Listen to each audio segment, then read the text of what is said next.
Welcome to Video Bytes. I'm Ethan Banks. With me is Mike Lossmann from Forward Networks. If you don't know Forward Networks does simulations of your network, digital twins, if you will. And some of you are like, digital twins, I don't want to hear about it. Hey, if anyone's got the right to say digital twin, it's Forward Networks. They're the original in this space and one of the few companies when they say digital twin, I know what they mean and I take it seriously.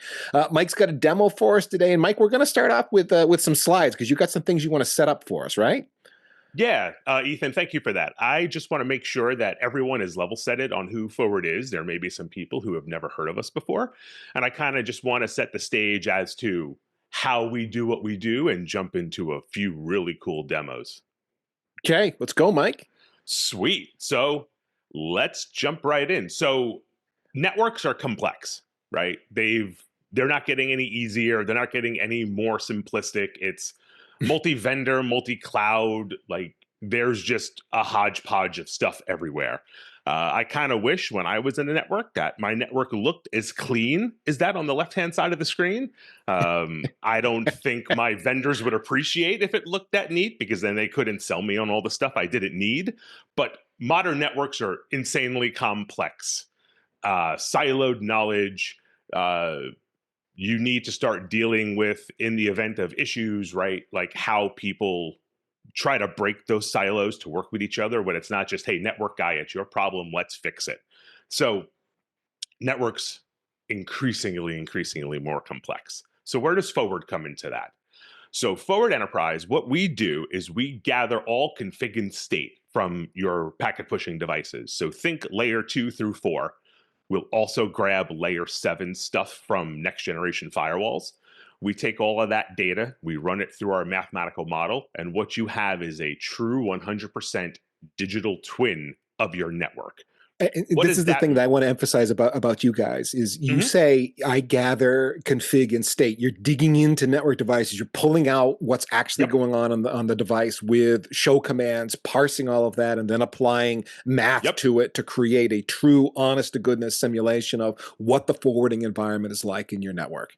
100%. And the byproduct of that is when we get all this config and state data, we normalize it. And you'll see pieces of this inside of the demo, right? So you don't need to be a Cisco guru or a Juniper guru or a Versa guru to understand what the box is doing the way we lay it out. It's in a very easy way to understand. But we also expose this data to you in what we call our network query engine, NQE for short. So that will actually allow you to write code to pull data out of your multi-vendor environment without knowing what command you need to run to get that data. So for instance, if you wanted to pull back all interfaces that are admin up but operationally down across your entire organization, so across Cisco, Juniper, Arista, just keep naming names. It's Mhm. a couple of lines. You run that code, and back comes every device that meets that criteria that you're actually looking for. So yeah, we support tons of vendors, 25 tons of OSs, all three public clouds, Yeah. and over 900 OS versions. So with this, I got some really cool things to show you that back when I was a network guy, I dealt with. And if I had a platform like Forward, I do a good job of hiding it, but I would have a lot more hair back here than I do now.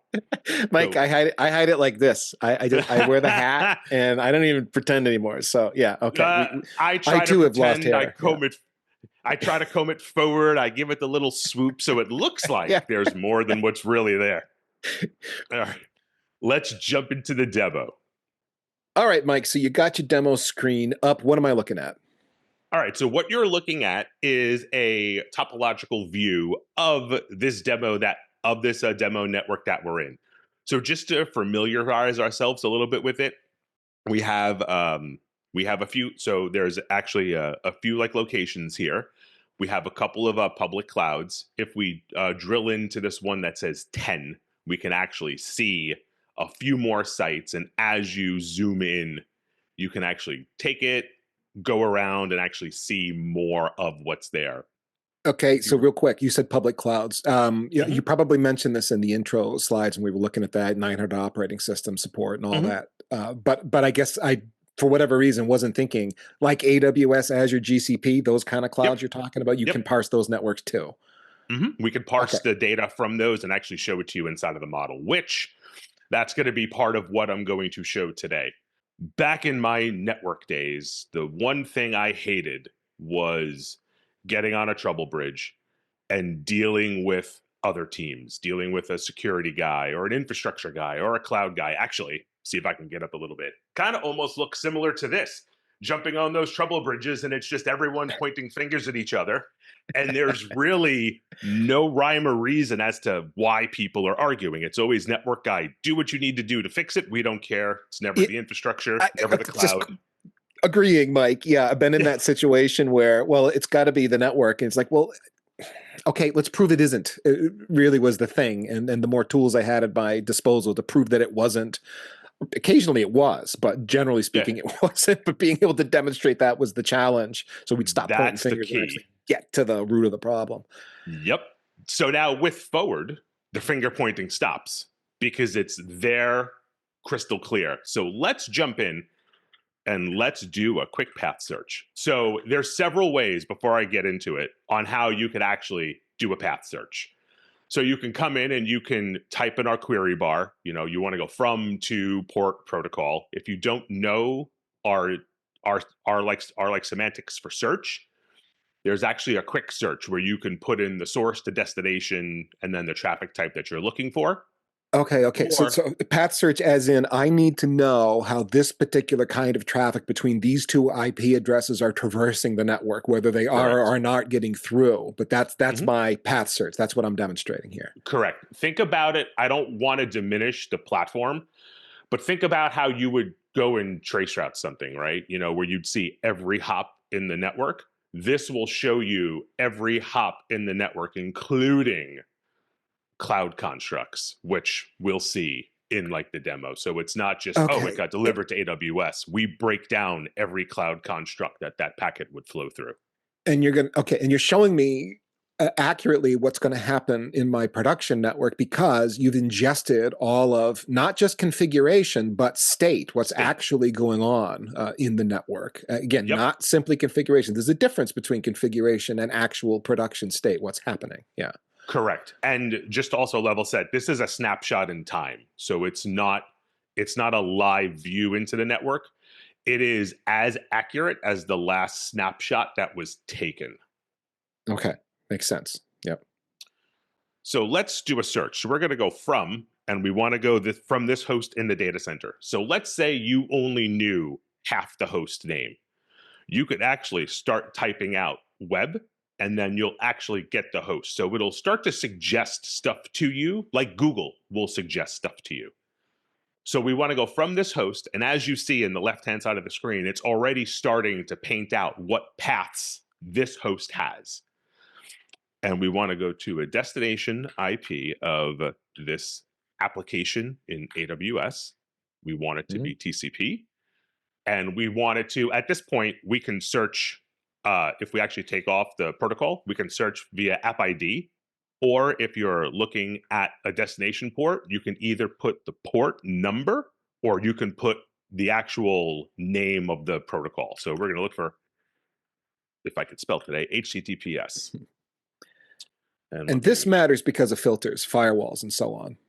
correct. And it's not like we planned this, but on the right hand side of the screen, what you'll see is it's actually tracing through a diagram of the network. And we see that it stops at this firewall. What Mhm. does that mean? When we go to the left hand side of the screen, we can see kind of a subway stop view of everything that this particular flow hit. And we hit a firewall.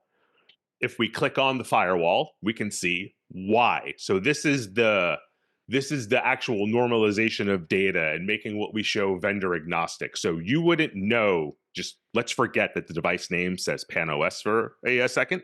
You'd never know that this is a Palo Alto firewall. You don't need to know what Mhm. devices these are when you're trying to get to the meantime, when like you're actually trying to figure out what's going on, when you're actually trying to get to that issue, which will then get you to a resolution. So it's being denied at this Palo Alto firewall.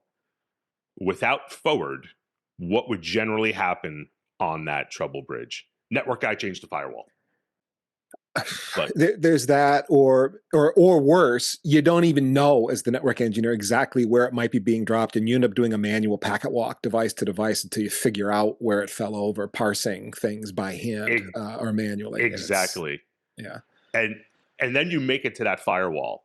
And then now everyone on that bridge, it's a Friday afternoon, everyone wants to leave. It's like, network guy, make the change. It'll be good. Don't worry about it. And the network guy is like, no, right? I don't know where it goes from here.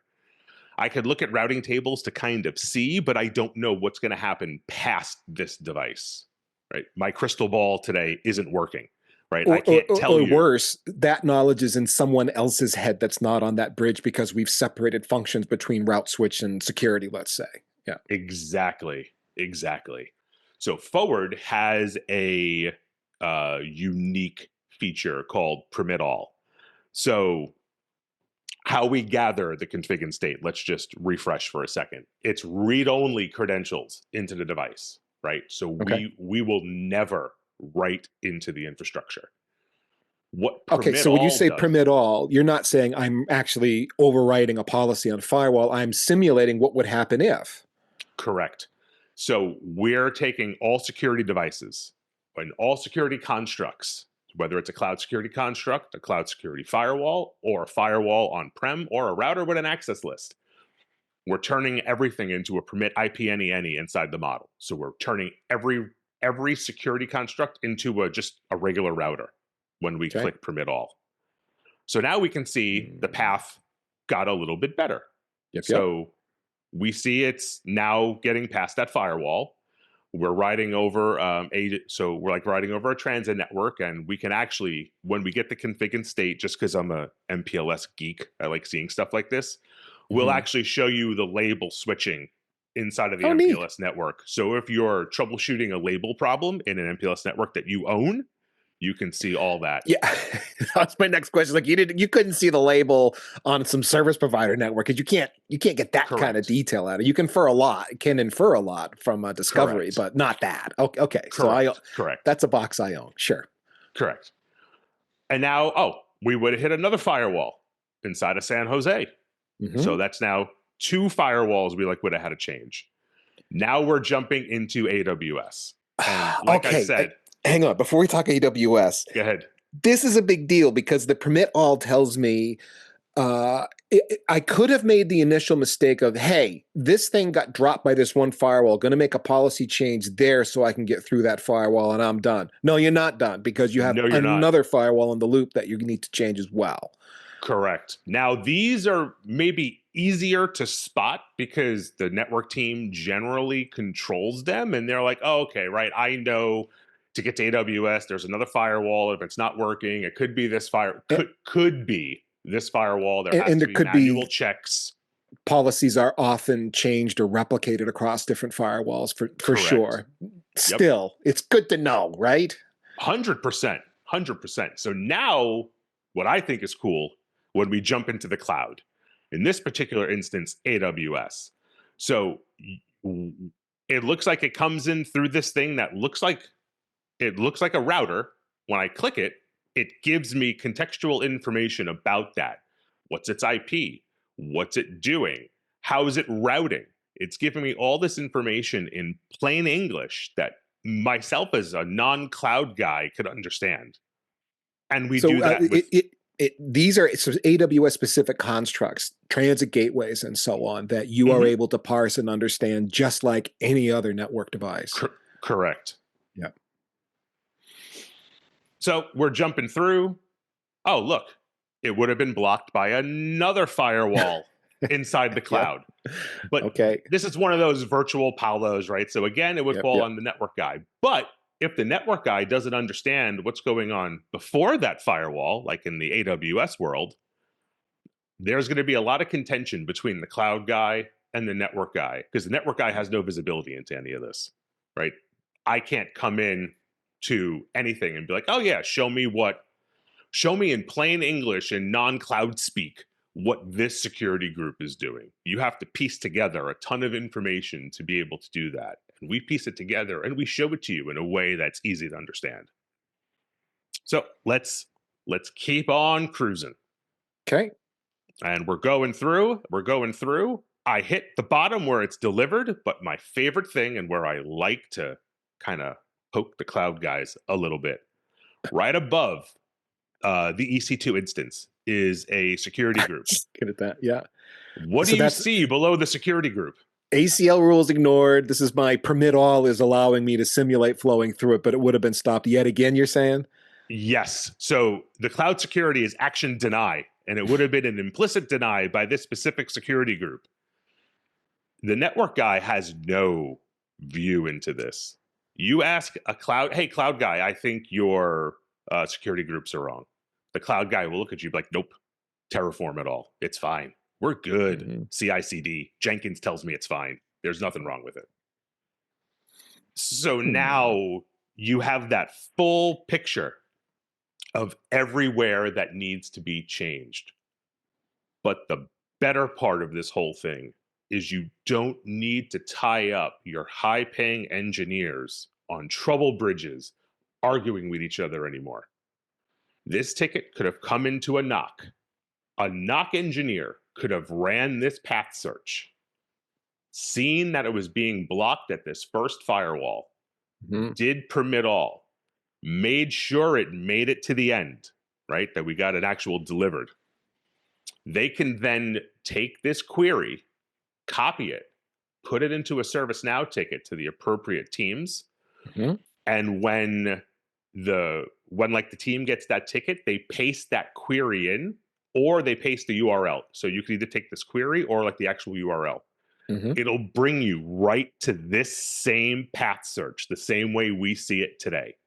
So it's no longer, hey, are you sure you're on the right device? Are you sure you're in the right VRF? Are you sure you're in the right cloud account?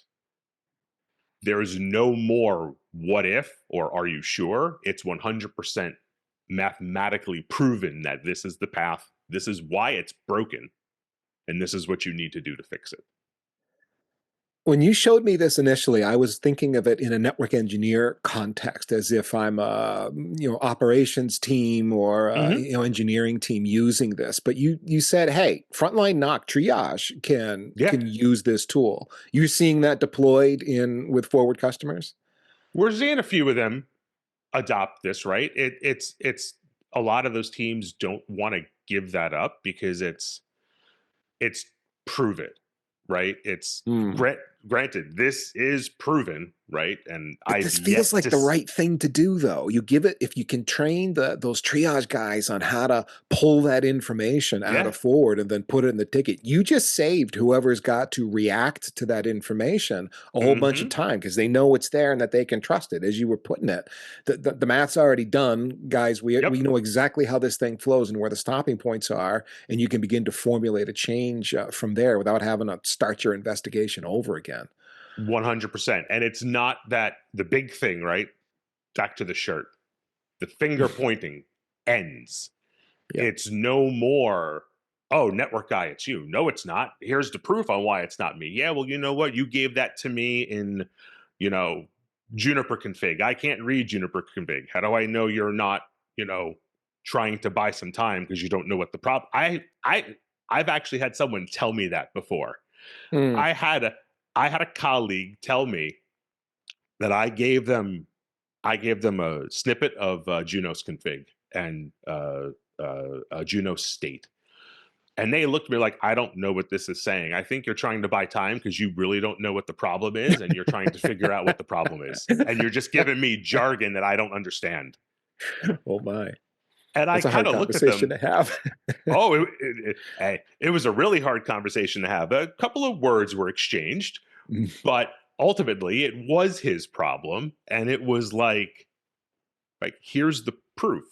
And now, right, you don't need to be that guru in that vendor or that cloud to understand it. It's clear as day.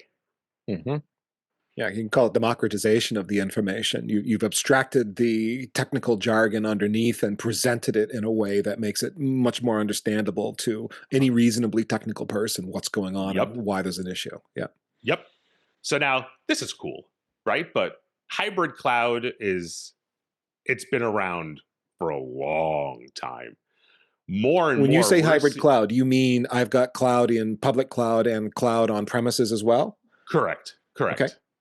Now we're seeing a lot of workloads that traverse clouds. So originating in Azure and going to AWS, or originating in GCP and going to AWS. Okay, How would so you so multi-cloud environments too. Okay, Yep. okay, right. So if I'm dealing with that, especially if I'm going cross-region or via centralized data or something, Mm-hmm. my path is complex, to say the least. But that's a real-world scenario I have to deal with. So, well, okay, you're about to show me this, aren't you? This is where we're going. Yes. Okay, Where okay. would you begin? Again, life without forward. Where would you even begin to troubleshoot? Let's just say an issue between Google and Amazon. I mean, you start at one end and you work your way to the other slowly and painfully. So, how about this? So, we're going to go from a VM in Google. Okay. We're going to go to that same IP address, or that same host inside of AWS. AWS. Yeah. Apparently, he's misbehaving. We're going to go TCP. We're going to go layer 4 destination port. And instead of spelling out HTTPS, I'm just going to search.